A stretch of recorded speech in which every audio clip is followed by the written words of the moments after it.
Graças a Deus, irmãos.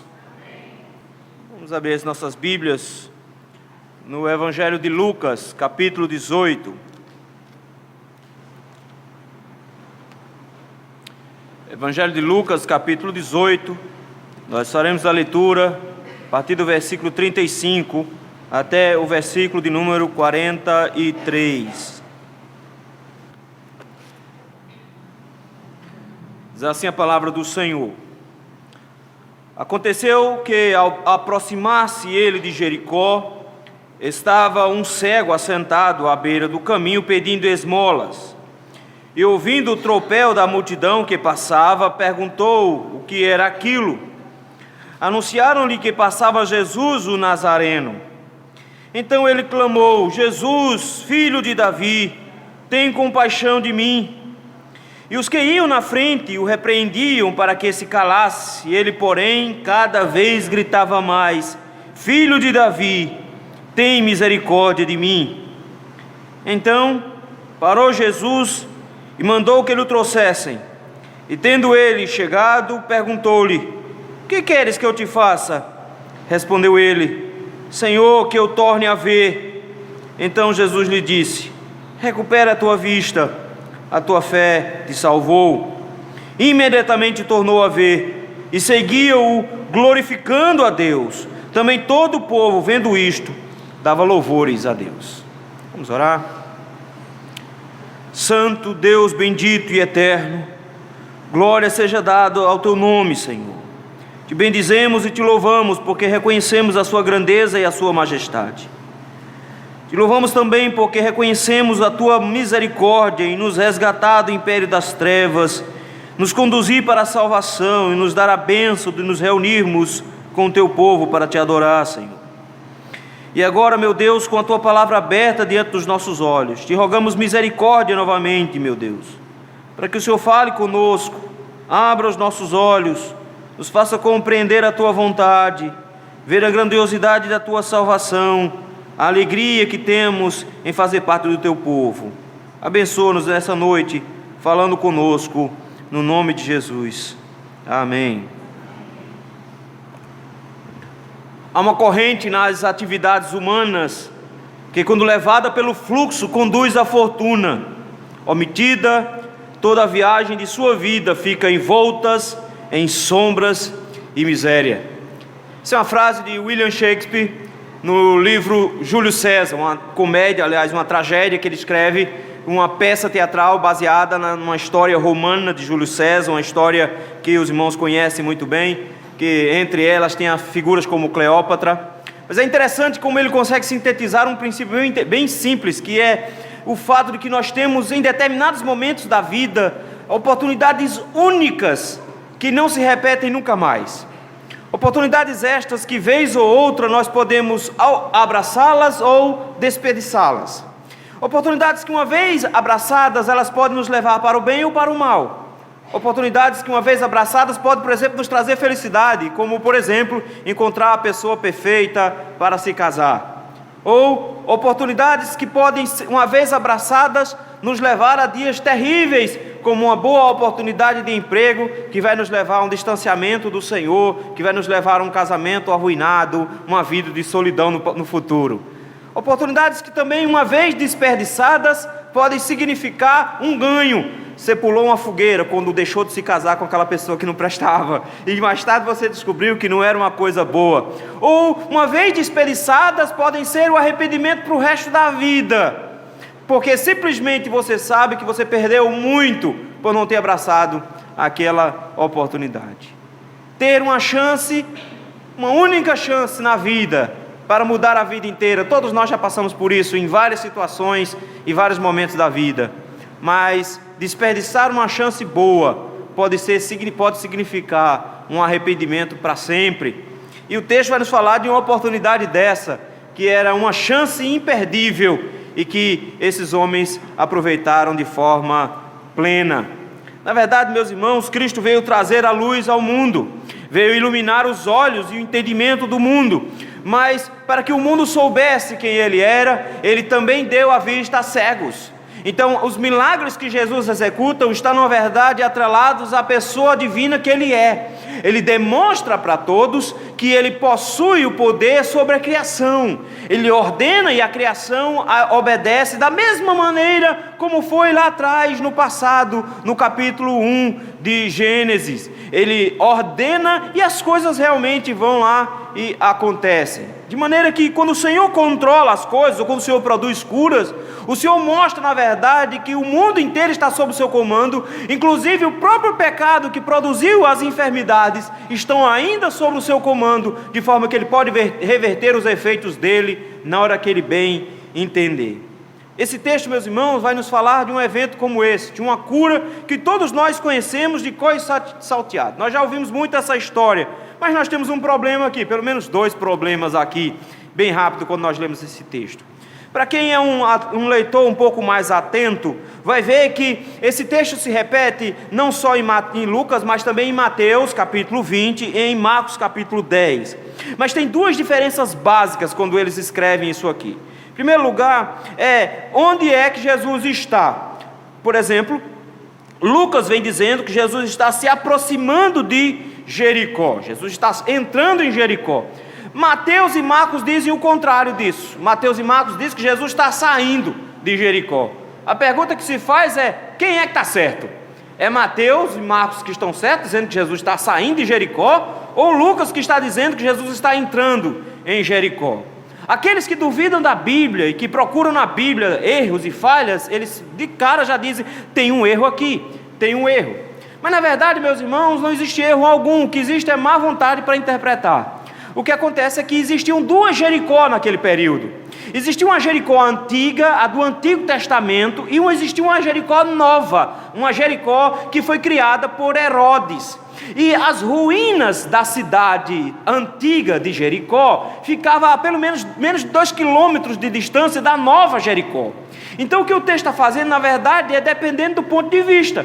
Enquanto Mateus e Marcos estão dizendo que Jesus está saindo de Jericó, ele está usando como referência a cidade antiga de Jericó, onde Jesus está saindo de uma cidade e entrando na nova Jericó. E aí o que Lucas faz é que, ao invés de dizer que Jesus está saindo da velha Jericó, ele diz que Jesus está entrando na nova Jericó. Então não há nenhum problema com isso. Na verdade, também temos uma segunda dificuldade aqui. É que tanto Mateus como Marcos fazem referência não a um cego, mas a 2 cegos. Inclusive, chega-se a dizer em Marcos que o nome de um desses cegos se chama Bartimeu. E agora a pergunta é: são 2 cegos, conforme Mateus? É Bartimeu, conforme Marcos? Ou é um cego sem nome aqui, de Lucas? O que acontece, na verdade, é que nada impede que tenham sido 2, contanto que um tenha tomado a proeminência. Então o que aconteceu é que um era mais forte do que o outro, um era mais ousado do que o outro, tomou a dianteira, o outro foi a reboque, e aí, coitado, foi curado, mas ele foi esquecido em uma outra história, porque ele não ganha a prerrogativa, já que Bartimeu, o que tudo indica, é aquele que vai à frente, é aquele que clama, é aquele que diz as coisas, é o que toma a dianteira de tudo. É por isso que enquanto um diz que tinham 2 cegos, Lucas chega e diz: era um cego que tomou toda a dianteira, o outro foi curado a reboque. Era um cego que tomou a dianteira. Querendo ou não, meus irmãos, a gente deixa algumas dessas questões abertas. Essa é uma dessas explicações que nós temos. Mas o que nós sabemos aqui é que, de alguma forma, Jesus precisou passar por Jericó, porque ele está indo para Jerusalém. Se os irmãos folhearem um pouquinho mais o texto, vão ver que nos próximos passos já é Jesus em Jerusalém. Ele vai se encontrar com Zaqueu no capítulo 19, mas em seguida ele já está subindo para Jerusalém. Jericó era a última parada antes de ir para Jerusalém. Era por aqui que todos os peregrinos passavam, porque o outro caminho que eles podiam usar para ir para Jerusalém era por Samaria, e eles sempre evitavam ir por Samaria, porque era um caminho pior. Então eles vinham mais ou menos no terreno plano até chegar em Jericó. Existia essa última parada para então começar a subida realmente para Jerusalém. Então era o último momento de descanso. Jesus está indo para Jerusalém para morrer. Então é a última vez de Jesus em vida que Jesus está passando por Jericó. É o único momento em que esses cegos vão ter uma oportunidade para encontrar com Jesus. É a última oportunidade também de Zaqueu, no capítulo 19, de ver Jesus, já que Jesus depois disso vai ser morto em Jerusalém, vai ressuscitar e não vai mais passar por por Jericó. Uma última chance é dada a esses homens aqui para encontrarem com Jesus. E é sobre isso que eu gostaria que os irmãos olhassem comigo o texto hoje, sobre uma última chance. Uma última chance, meus irmãos, em primeiro lugar, para fazer uma súplica, para fazer uma oração. O texto nos diz que Jesus está se aproximando de Jericó Nova, e estava um cego assentado à beira do caminho, pedindo esmolas. Era período que antecedia a Páscoa, então a quantidade de gente que estava passando por Jericó era muito grande. É tanto que o texto vai dizer que tinha uma multidão já acompanhando Jesus. Essa multidão aqui não estava necessariamente seguindo Jesus, eles estavam seguindo para Jerusalém. Mas Jesus se tornou uma figura bem interessante de se acompanhar, e eles todos estavam ao lado de Jesus, de alguma maneira acompanhando Jesus, e é tanto que eles vão entrar com Jesus, saudando Jesus em Jerusalém um pouco mais adiante. Eles estão juntos, todos estão caminhando, são peregrinos indo para Jerusalém para adorar. E não há uma oportunidade melhor do que aproveitar a única passagem para Jerusalém, onde vai ter uma quantidade enorme de peregrinos passando, do que aproveitar esse lugar para pedir esmolas. O texto já começa nos dizendo de que esse homem, esse cego, não é só alguém que está em dificuldade por causa da sua cegueira, mas o texto diz que ele é pobre. Isso porque, meus irmãos, a cegueira era uma coisa muito comum naquela época, e a pessoa podia perder a visão por N motivos. Ela podia já nascer com problemas de visão, ela podia pegar uma infecção na infância e perder a visão durante a infância. Os acidentes de trabalho eram inúmeros e a pessoa podia perder os olhos por acidentes. Não existia controles de diabetes, então as pessoas podiam ter problemas de saúde que levavam à cegueira. E por fim, a própria idade levava as pessoas, por causa do sol, a ter problemas de carnosidades que fechavam os olhos, a ter problemas de embranqueamento de retina, descolamento de retina, ter problemas com catarata e por aí vai. Então a probabilidade de se perder a vista era muito grande. Então o que restava para esses homens fazer quando eles ficavam cegos? Não existia nenhum grupo de apoio para cegos, não existia como contratar cego. Então a única coisa que o cego podia fazer para sobreviver era depender da ajuda dos outros. E o texto nos diz que esses homens estavam à beira do caminho, exatamente por onde a multidão vai passar. Eles estavam sentados lá porque, por causa da sua pobreza, infelizes e miseráveis, como muito parecido lá em Apocalipse capítulo 3, diz, eles eram pobres, cegos, estavam necessitando de um auxílio. E o texto nos começa no versículo 36 dizendo que eles ouviram alguma coisa. É óbvio, eles estavam esperando exatamente a multidão passar, mas só que por algum motivo, de alguma maneira, eles viram que tinha alguma coisa diferente. O texto fala em um tropel da multidão que passava. Passava muita gente por ali, eles aproveitavam para pedir esmola. É como o centro da cidade, para cada ponto você tem um mendigo. Mas a questão toda aqui é que de repente eles descobrem que tem muita gente passando. Então tem mais gente do que o normal, tem um aglomerado de pessoas tão grande que está abalando o chão. Ouvindo isso, eles têm uma curiosidade, a pergunta é, o que é que está acontecendo? E perguntou o cego o que era aquilo. A sua curiosidade, meus irmãos, é porque ele não consegue identificar o evento. O que está acontecendo? E eu fico imaginando como é um cego ouvindo o barulho de uma multidão. Ele tem que tomar uma reação, que vai que seja alguma coisa que esteja acontecendo, alguém está correndo e ele, coitado, vai ficar no meio. Ele precisa saber o que está acontecendo para tomar alguma atitude. Se tem uma multidão grande passando, vai que é um exército, ele está no meio, então ele precisa tomar alguma atitude. Ele está perguntando simplesmente, por que tem tanta gente passando? A resposta é rápida. Versículo 37 diz, e anunciaram-lhe que passava Jesus o Nazareno. Quem estava passando por aquele caminho, meus irmãos, era alguém que não era mais um desconhecido em Israel. Pelo contrário, por 3 anos Jesus já tinha passado por toda aquela região anunciando o Evangelho. Ele já era conhecido pelos grandes milagres que ele fazia. E inclusive a multidão já o estava acompanhando porque sabiam dos poderes que ele possuía. E por isso mesmo, muitos deles, em busca de comida, em busca de curas, estavam acompanhando Jesus. Alguns até por causa dos ensinos dele também. Mas de repente esses homens, ao que tudo indica, já ouviram falar de Cristo. Eles agora têm uma oportunidade que não vai voltar atrás, que não vai ter uma segunda, a oportunidade de encontrar com Cristo. O problema é que eles não conseguem transpor a multidão.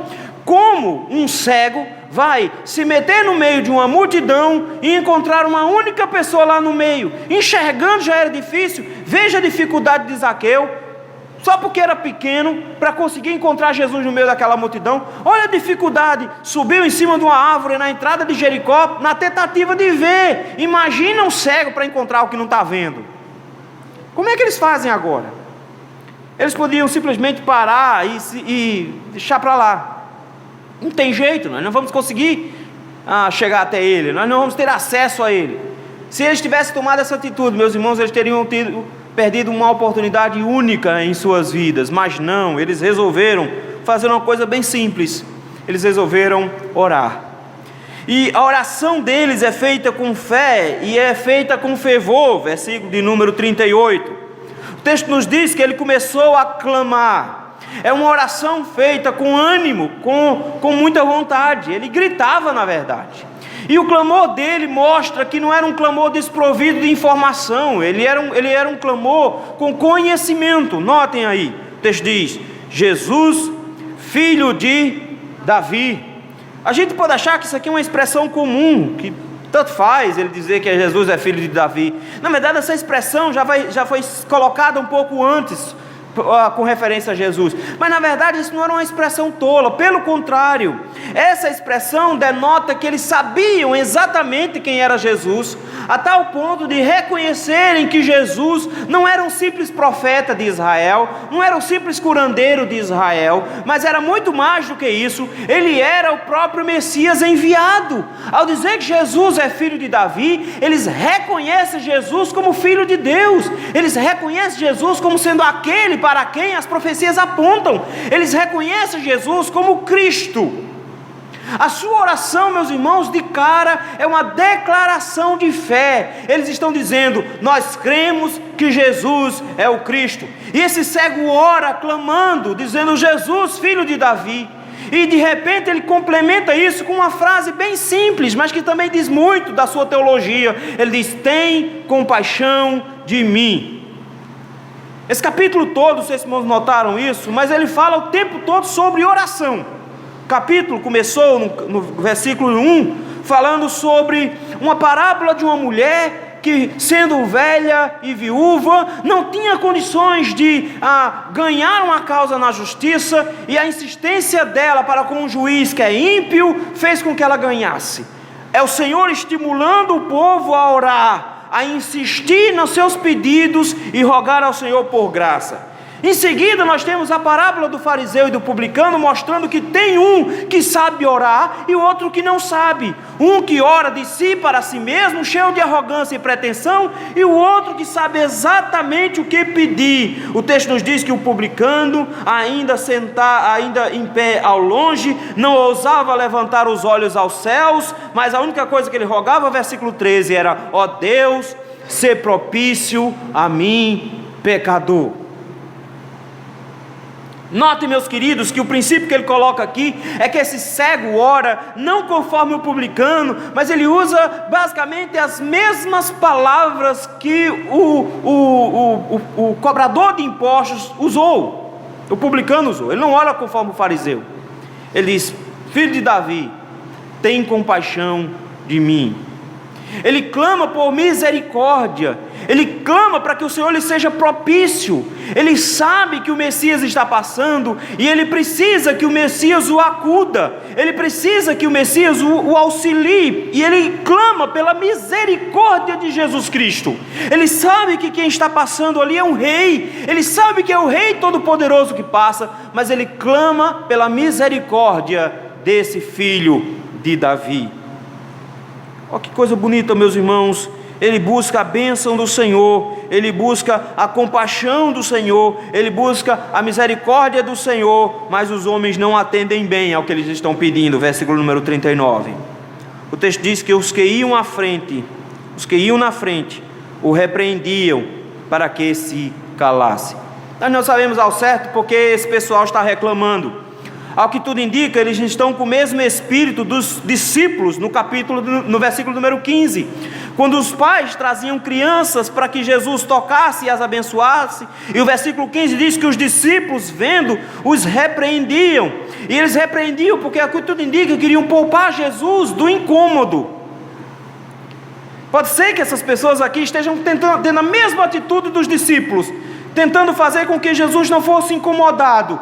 Afinal de contas, eles já estavam com um ar bem cansado, e eles não queriam que esses dois cegos ficassem aperreando. Talvez eles estivessem preocupados também pelo fato dos cegos serem pessoas inoportunas, porque eles estavam berrando e gritando, eles não eram dignos de encontrar com alguém tão poderoso, com alguém com status tão elevado como Jesus Cristo. Então ele não estava à altura de conversar com Jesus. Pode ser que o que eles estavam clamando que tenha os incomodado, eles estão chamando Jesus de filho de Davi, pode ser que isso os incomodasse, dizendo, para de chamar ele disso, porque ele não é isso. Talvez fosse isso que eles estivessem incomodando, mas seja como for, os homens se levantaram para barrar. Notaram isso? O mundo se levantou para impedir que eles continuassem, mas ao contrário do que se espera, esses homens pobres, miseráveis, não tendo nada, fizeram a mesma coisa que a viúva pobre lá de trás. Eles simplesmente continuaram clamando, e ao invés de ouvir a repreensão dos homens que estavam ao seu lado, dizendo, fica calado, fiquem calados, o texto diz que, porém, cada vez gritava mais. Eles ficaram ainda mais estimulados, eles ficaram ainda mais animados, porque enquanto o povo dizia, fica quieto, o texto nos diz que eles gritavam acima da voz dos que diziam para eles ficarem quietos. Eles clamavam em mais alta voz, de maneira que ele agora diz, eles clamam com mais força ainda, dizendo, filho de Davi, tem misericórdia de mim. Ele usou primeiro, tem compaixão, mas eles sabem que eles precisam de um auxílio do Senhor, que só Ele pode dar. Eles clamam ao Senhor por misericórdia. O egoísmo dos outros não foi capaz de impedi-los de repente agora aproveitar essa última chance para suplicar ao Senhor. Queridos, nós precisamos encarar a oração pela essa mesma perspectiva, de que tudo no mundo vai tentar nos impedir de nos aproximarmos do Senhor para orar, mas as orações devem ser apresentadas ao Senhor sempre com o entusiasmo e com a fé de alguém que não terá mais chance de orar. As orações, meus irmãos, são apresentadas pelos crentes como a única chance que eles possuem de obter misericórdia. O grande problema nosso é que nós aproximamos-nos do Senhor com arrogância para dizer o que nós somos e não necessariamente para rogar o que precisamos. Oração é uma declaração de dependência. Oração é uma declaração de incompetência da nossa parte. Nós estamos simplesmente dizendo, eu não posso, eu não consigo, só o Senhor pode, só o Senhor consegue. Quando a igreja do Senhor não entende o privilégio que é a oração, ela para de orar pela arrogância que ela tem de achar que consegue dominar toda a vida. Quando você se levanta de manhã e não agradece ao Senhor pela noite, você está dizendo, eu não preciso do Senhor para dormir, eu não preciso do Senhor para acelerar de novo o meu metabolismo para eu acordar, eu não preciso do Senhor guardando a minha porta para ladrão não me incomodar, eu não preciso do Senhor para que eu não adoeça durante a noite, eu não preciso do Senhor para que eu não tenha um mal súbito durante a noite. Afinal de contas, dormir é só deitar e fechar o olho. Quando nós começamos o nosso dia e não depositamos a nossa agenda nas mãos do Senhor, nós estamos dizendo para o Senhor, muito obrigado, Senhor, mas eu não quero sua opinião sobre a minha agenda, eu não quero que o Senhor determine o que é que eu vou fazer ou deixar de fazer. Muito obrigado pelos seus palpites, mas eu já tenho tudo programado durante o dia, eu já tenho horário marcado, preciso sair agora para o meu trabalho, porque senão eu vou chegar atrasado. Eu não tenho tempo para negociar com o Senhor as coisas, porque eu tenho tudo sob controle, a menos que aconteça um acidente, que é uma coisa que eu posso não prever, mas vai dar tudo certo hoje. Arrogância? Pretensão? O Senhor nos lembra, meus queridos, de que nós temos sempre uma última chance de orar ao Senhor, suplicando por misericórdia. Todas as vezes que nós oramos, é uma última chance de suplicar por misericórdia. Última chance em segundo lugar, para encontrar a salvação. O texto nos diz que enquanto todos os homens estão dizendo para eles ficarem calados, eles querem necessariamente apresentar suas necessidades ao Senhor, e os homens estão tentando impedi-lo de dizer as suas necessidades. Mas o texto nos diz, versículo de número 40, que Jesus parou. Imagine aí uma multidão enorme empurrando para lá e para cá, Jesus no meio daquilo tudo. E você já com certeza sabe o que é isso. Só é dar uma passeada no metrô no horário de pico e você vai saber mais ou menos como é a sensação. E o que acontece é que quando alguém para no meio do processo, como é que fica o negócio? Empaca todo mundo, fica aquele tumulto. Mas Jesus não tem problema nenhum com isso. Ao ouvir o clamor daqueles cegos, o texto diz que ele parou. E não só parou, o texto nos diz que ele mandou que lhe trouxessem. Incrível, meus irmãos, que o princípio aqui por trás é que Deus seria glorificado, naquela situação, e Jesus para mostrar de que o clamor dos crentes não está encontrando um ouvido surdo em Deus, pelo contrário, que Ele para os eventos para atender os seus servos, do mesmo jeito que um pai para o que está fazendo para atender um seu filho. Jesus tinha compromisso.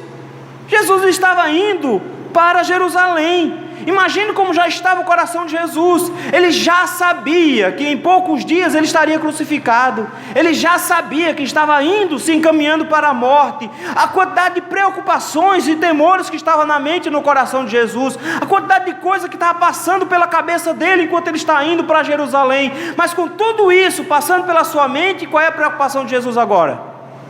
Parar. Ele para e manda que tragam o cego. É incrível também porque essas mesmas pessoas que estavam repreendendo o cego e mandando-o parar de falar, são as pessoas que Jesus encarrega de trazê-los para cá. Jesus podia simplesmente mandar que a multidão se abrisse e ir até o cego, porque o coitado dos cegos estavam lá. É muito mais fácil Jesus que enxerga ir até eles, do que eles que não enxergam vir até Jesus. Mas Jesus dá uma lição aqui a todos os que tentam impedir a chegada dos homens a Ele. Vocês têm que trazer os homens a mim. E Marcos é muito feliz quando diz que Bartimeu, nessa hora, quando Jesus o convida, ele imediatamente tinha uma capa sobre as costas, ele joga fora a capa e se encaminha a Jesus. Ele vai com toda a vontade, porque ele tem uma coisa urgente para pedir ao Senhor. E de repente o texto chega e diz que quando eles estão na frente de Jesus, Jesus que sabe todas as coisas, que conhece todas as coisas, que sonda o interior dos nossos corações, faz uma pergunta que é óbvia. Olha a pergunta de Jesus, versículo 41. Que queres que eu te faça? Você pergunta, se faça. É óbvio. Está na cara, literalmente, o que é que eles querem. Mas de repente o que Jesus faz, meus irmãos, é o que Ele faz com todas as nossas orações. Ele não quer simplesmente que nós façamos orações genéricas. Ele simplesmente quer que nós digamos com todas as palavras aquilo que nós precisamos. Porque Ele precisa que nós, de alguma maneira, atendamos ao que nós necessitamos, da impossibilidade de conseguir, para que isso produza um coração realmente grato. Ele quer ouvir desses homens o que é que eles realmente querem. Eles pediram por misericórdia até agora. Era a única coisa que eles pediram até agora. Já foi atendido. Deus teve misericórdia deles. Eles estão diante do Senhor Jesus Cristo. A pergunta de Jesus agora é: vocês estão querendo o que mesmo? É preciso dizer com todas as letras o que é que eles estão procurando em Jesus. E a resposta deles é bem simples, tão direta e rápida como foi a pergunta. A pergunta é: o que é que você quer? A resposta deles é bem simples. Versículo de número 41. Senhor, que eu torne a ver. Isso nos dá uma outra informação sobre esses homens. Primeiro, que eles eram cegos. Segundo, que eles eram mendigos. Mas em terceiro lugar, nós descobrimos aqui que esses homens já tinham enxergado antes. Para quem já nasce cego, existem algumas dificuldades, mas a habilidade durante o dia a dia faz com que a visão ela possa ser esquecida. A pessoa nem se toca. Eu uma vez conversando com um rapaz que nunca enxergou, ele diz: as pessoas me fazem uma pergunta estranha a mim, e a pergunta é: como é viver no escuro? Ele diz: meu filho, eu não sei o que é escuro. Eu nunca vi escuro na minha vida. Então eu não tenho a menor ideia do que você está falando. Eu não vivo no escuro, pelo contrário. Eu sei onde estão todas as coisas, eu escuto, eu toco nas coisas, eu não sei o que é escuro. Talvez você saiba, eu não sei. Ele não tinha um conceito na sua mente do que era escuridão, porque ele nunca tinha visto a luz. Eu já acompanhei pessoas que enxergaram. E para aqueles que enxergaram é muito mais difícil. Porque durante a noite, quando eles estão dormindo, eles sonham. E quando eles sonham, os sonhos deles têm imagem, tem lembranças. E eu já ouvi eles dizendo que quando acordavam era uma tristeza só, porque eles dormiam enxergando e acordavam cegos todas as vezes. E como é ruim você ter a percepção do que está perdendo. Esses homens simplesmente já enxergaram antes, mas eles perderam a visão. O texto não faz questão de dizer por que eles perderam a visão, mas pela pergunta eles dizem: nós queremos ver de novo. Nós já vimos uma vez, nós já enxergamos uma vez, nós já experimentamos a bênção de enxergar uma vez, nós perdemos essa bênção, o que nós queremos é enxergar novamente. Esse pedido, meus irmãos, traz à tona agora o fato de que o que eles estão manifestando é um conhecimento completo, porque afinal de contas, o texto de Marcos vai dizer que eles chamam Jesus de mestre, de Rabone. E há quem diga que, está vendo, eles não achavam que Jesus era Cristo, mas Lucas faz questão de dizer que eles chamaram Jesus de Senhor. Eles estão dizendo: nós cremos em quem você é, nós cremos que tu és o Cristo, o Filho do Deus vivo, nós sabemos quem o Senhor é, e nós queremos misericórdia. O que esse cego pede é baseado naquilo que ele crê, ele sabe quem é o Senhor, e por isso o Senhor sempre vai dar mais de tudo quanto nós pedimos ou pensamos. O que eles pedem? Senhor, nós só queremos enxergar. O que Jesus dá é muito mais do que isso. Versículo número 42. Então Jesus lhe disse: recupera a tua vista. Vê que coisa boa. A gente não tem noção de como é isso, de o que é recuperar a vista. Mas de repente ele diz: recupera a tua vista. Mas olha como é que ele complementa: a tua fé te salvou. Esse homem recebe duas bênçãos agora. Não só a bênção da recuperação da sua visão, mas esses homens tiveram uma única chance e a aproveitaram, e a vida deles foi mudada de tal forma, não só no fato de que agora eles não iam precisar mais ser mendigos, é tanto que a referência de Bartimeu largando a sua capa é uma referência de que ele não voltaria mais a mendigar. Ele já sabia que isso não ia acontecer. Ele recupera a sua família, ele recupera a dignidade, mas mais do que isso, ele encontra o céu ali, ele encontra a sua salvação, ele aproveita a última chance que ele tinha, e o Senhor concede a ele não só um milagre físico, o Senhor concede a ele um milagre espiritual. O Senhor o salva. Ele é salvo naquele dia. E o texto nos diz que a única reação possível de alguém que recebeu uma bênção desse tamanho é o versículo 43.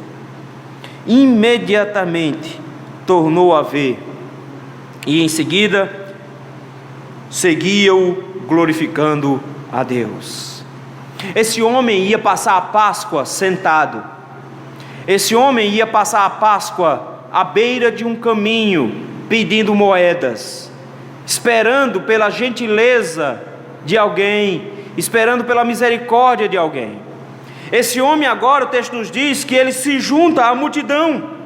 Dois aspectos aqui importantes. Primeiro, ele seguiu ao próprio Jesus Cristo, e como Jesus estava indo para Jerusalém, para onde esse homem vai agora? Ele segue Jesus também para Jerusalém. Ele vai junto com Cristo adorar a Deus lá no templo. Ele acompanha Jesus agora em seu caminho, mas mais do que isso, ele não só vai junto com a multidão, ele vai junto com Jesus, mas ele se torna um discípulo de Jesus, porque o fato dele estar seguindo a Jesus é muito mais do que acompanhar fisicamente. Ele agora é um salvo em Cristo, ele segue os caminhos de Cristo. E o que é que ele faz enquanto segue? Ele glorifica ao Senhor, ele louva ao Senhor, ele bendiz ao Senhor, e todo o povo, vendo isto, louvava a Deus com ele. de maneira que quando as pessoas viram o que o Senhor fez, se juntaram a Ele para glorificar ao Senhor, de forma que o milagre foi operado para que Deus Pai fosse glorificado. Houve salvação naquele dia.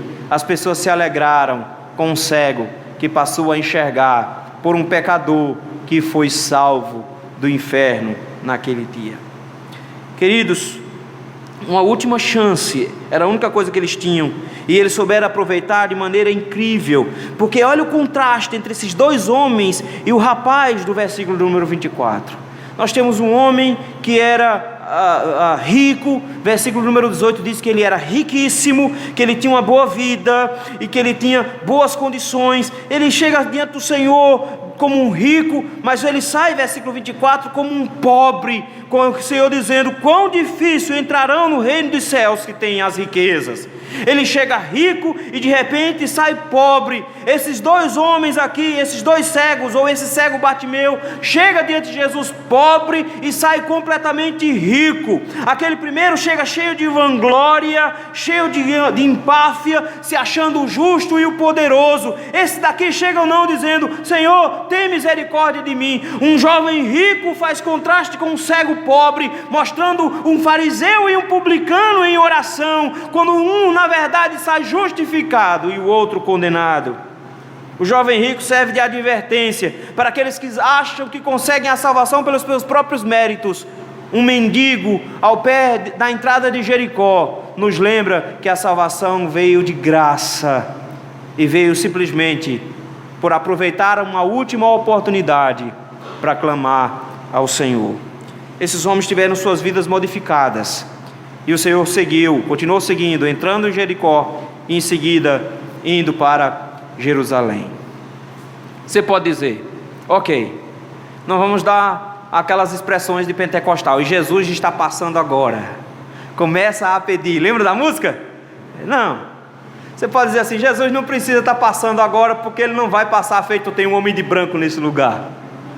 Ele está sempre conosco, eu posso buscá-lo a hora que eu quiser. Então de repente o texto está dizendo que eu posso orar. Mas na verdade, meus irmãos, pode ser que Jesus não esteja passando, mas eu estou de passagem. Qualquer um de nós, meus irmãos, precisa sempre lembrar de que encontrar-se com Cristo pode ser sempre a sua última chance. Esse pode ser o último culto de alguém hoje à noite. Com certeza, meus irmãos, esta noite é a última noite de alguém. Só alguém que não frequenta cemitérios nem hospitais acham que consegue viver por muito tempo. Porque qualquer uma pessoa que frequenta esses dois lugares vão saber que a vida passa muito rápido quando nós menos notamos, e que a morte pode se aproximar de nós de forma muito silenciosa e nós nem notamos. Dois amigos meus perderam parentes essa semana. Um deles perdeu o pai. Encontrei com ele de manhã no seminário, conversei com ele, bem rápido. Ele chegou em casa, o pai sentiu uma dor no estômago, levou para o hospital. Meio-dia ele estava internado, 1h da tarde estava morto. O outro perdeu a mãe, simplesmente ela sentiu uma dor, caiu e morreu. Simples assim. Nós passamos rápido. Pode ser que o Senhor esteja disponível para você, mas pode ser que hoje tenha a sua última chance de clamar ao Senhor. Você pode ter a última chance de ir buscar ao Senhor hoje à noite. Você pode ter uma última chance de falar com Jesus hoje à noite, antes do juízo que Ele tem preparado para aqueles que morrem. Você pode ter a última chance de orar ao Senhor hoje à noite. E se hoje for a sua última chance, o que você vai pedir? Senhor, que eu passe no concurso. Senhor, eu preciso de um casamento. Hoje é a minha última chance, mas Senhor, eu preciso, Senhor, passar naquela prova de vestibular. Né? Você vai pedir? Senhor, me ajuda, eu preciso terminar meu TCC. Essa tem sido a minha oração ultimamente. Se hoje você tiver a tua última chance, qual será a sua oração? Queridos, nós precisamos nos lembrar disso sempre, porque toda vez que nós nos apresentarmos diante de Deus, precisamos agir como se fosse a nossa última chance e aproveitarmos para suplicar ao Senhor pelas coisas corretas, para pararmos de achar que o mundo existe em todos os nossos problemas pequenos e apontarmos para as coisas corretas, apontarmos para as coisas certas, porque as nossas preocupações estão manifestando onde o nosso coração está. A nossa oração precisa continuar sendo a mesma oração desse cego, a mesma oração do publicano: tem compaixão de mim, Senhor. Precisamos reaprender a orar, precisamos reaprender a urgência da oração, precisamos nos apresentar diariamente na presença do Senhor, na certeza que temos de que pode ser a nossa última chance de conversarmos com Deus, antes do juízo que Ele tem preparado para todos aqueles que morrem. Mas tem mais. Pode ser que não seja somente a sua última chance de orar ao Senhor, mas pode ser a sua última chance de ser salvo, de não ir para o inferno. O texto nos diz, meus irmãos, que esses homens aproveitaram a chance e receberam como recompensa da sua insistência em oração a salvação das suas almas. Queridos, o Senhor nos dá chances incríveis de nós nos rendermos aos pés dEle, mas na maioria das vezes nós tomamos as pregações, nós tomamos os sermões, as leituras da Bíblia para outras pessoas, e nós, como um fariseu egoísta, nós dizemos: ah, Senhor, que bom que eu não sou como fulano que foi para a pregação, foi para ele hoje. Que bom, Senhor, que eu já sou crente e a pregação não foi para mim hoje. Que bom, Senhor, que eu não sou como esse bando de pecador que tem nessa igreja aqui. Que coisa boa. Muito obrigado, Senhor, porque eu sou fiel ao Senhor, eu já estou tranquilo. Queridos, todos os dias nós temos motivo de sobra para rogarmos ao Senhor misericórdia. A arrogância, a pretensão não cabe no coração dos crentes. O Senhor nos convida hoje a procurarmos o Senhor, não com a empáfia de um jovem rico dizendo: eu faço isso desde a minha infância, eu sou crente nessa igreja desde a fundação, você não sabe, eu estou na 3ª geração de crentes, eu tenho pastor na minha família. Ou simplesmente se juntar a um cego e dizer: tem compaixão de mim, Senhor, eu sou um pecador, eu sou um cego, eu não enxergo as coisas direito, eu preciso que o Senhor me abra os olhos para que eu enxergue a minha imundícia. Senhor, tem misericórdia de mim e me salva. Clamar por salvação, meus irmãos, não é um requisito somente para ímpios. Clamar por salvação é um requisito básico para os crentes. Nós rogamos ao Senhor, porque nós sabemos quem é Jesus, nós sabemos que Ele é o filho de Davi, Ele é o único que pode nos salvar. Por isso nós clamamos diariamente dizendo: Senhor, salva-nos de nós mesmos, salva-nos da tentação, salva-nos do inferno. Senhor, nos salva para o Senhor. Hoje pode ser a última chance, hoje pode ser o último dia. O Senhor nos convida hoje a aproveitarmos cada minuto para, ao invés de estarmos preocupados com bobagens, orarmos ao Senhor. E ao orarmos ao Senhor, rogarmos salvação ao Senhor. John Bunyan, escrevendo o livro O Peregrino, no final do seu livro, ele diz uma coisa interessante. Ele diz assim: fiquei sabendo que da porta do céu há um caminho para o inferno, do mesmo modo que o há na cidade da destruição. O Senhor nos oferece hoje oportunidades para orarmos ao Senhor e para rogarmos por misericórdia, mas até chegar na porta do céu ainda tem uma saída para o inferno, para o desvio. Que o Senhor tenha misericórdia de nós e nos ajude a aproveitarmos a chance que o Senhor nos dá de orarmos e de clamarmos a Ele por salvação. Amém? Que o Senhor nos ajude.